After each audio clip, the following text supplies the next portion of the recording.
We're just a little less than a month away from the scheduled start of the 2020 NFL season, and we're just past the opt-out deadline for players who don't want to play this year. 67 players, by the way, are sitting out this season. The Denver Broncos are no exception to the changes 2020 is bringing, of course. I want to bring in Michael Spencer from CBS Denver to talk about the upcoming season and some of the inevitable changes that we're seeing. How's it going, Michael? I'm great. Thanks so much for having me on. Hey, so let's start with Juwan James opting out. How does that affect the outlook for the offensive line protecting Drew Lock?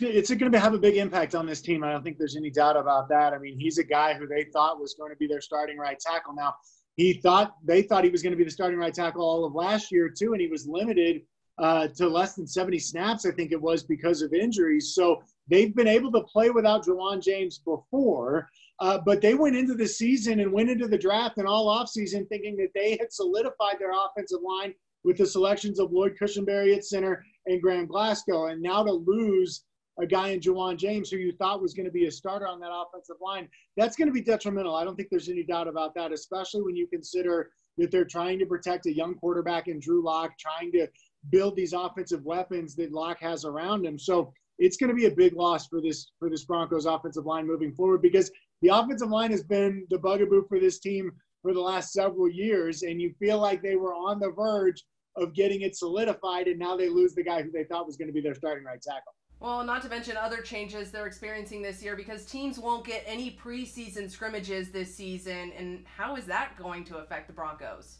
It's going to affect them a lot, because you're looking at a guy in Drew Lock who's only played 5 games as a starting quarterback. He's now got 2 new starting wide receivers around him. We mentioned the offensive line. They've also got Melvin Gordon, who's now their new running back, who I think will get the majority of the reps. So they'll obviously split them with Philip Lindsay. But they've also got a new offensive coordinator, right? So you're looking at young guys, new guys who could use those preseason games to really kind of develop a little bit and maybe get some chemistry going. And I think what you're going to see around the league is that it's going to be ugly for the first couple of regular season games, especially for the Broncos offense.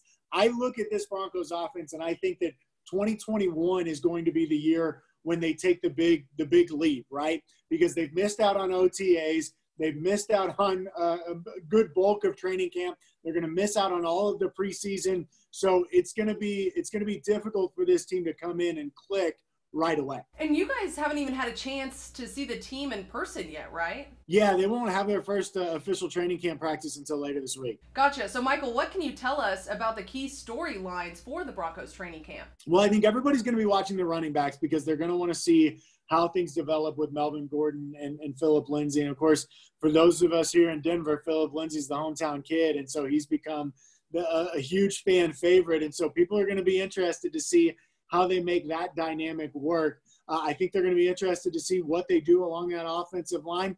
And then defensively, can this group in its second year under Vic Fangio take another big step? And what we have continued to hear from guys on the defensive side of the ball, from John Elway and from Vic Fangio himself, is that in year 2 under Fangio calling the plays in his defense, they're supposed to be a lot better, and the Broncos are counting on that. So that's going to be hard to tell in training camp, but that's going to be something that we're watching and seeing how they develop and whether or not that development can translate into the regular season games when they start right now on September 14th for the Broncos. And Drew Lock is entering his first full year as starting quarterback. Based on his performance, I guess, towards the end of the season last year, what are your expectations for him this year? Well, the Broncos are expecting big things, and I think everybody around the NFL is expecting big things from Drew Lock, and I know that Drew's expecting big things of himself as well. So the key thing for Drew is going to be, now there's tape, right? Now it's out there as to what he likes to do. So defensive coordinators are going to be able to watch that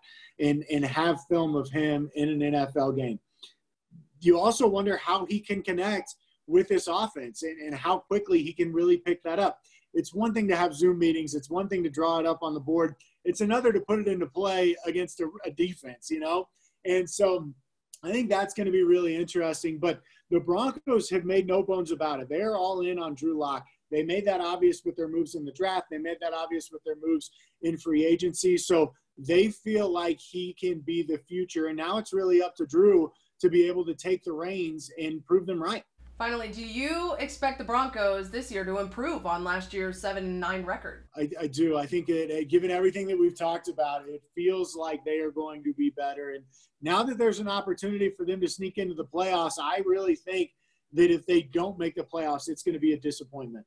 I think that the way things have shaped up here the last couple of years, the way things are trending on the offensive side of the ball, and that defense being in a second year, I think that if they don't make the playoffs, it's going to be a huge disappointment, more so than it has been over the last couple of seasons. I think that's the news that everybody in Denver wanted to hear. Thank you so much, Michael, for spending some time with me today and discussing all things about the upcoming NFL season. The Broncos are expected to play their first game of the 2020 season at home against the Titans. Game is scheduled for September 14th. Katie Johnston for CBSDenver.com.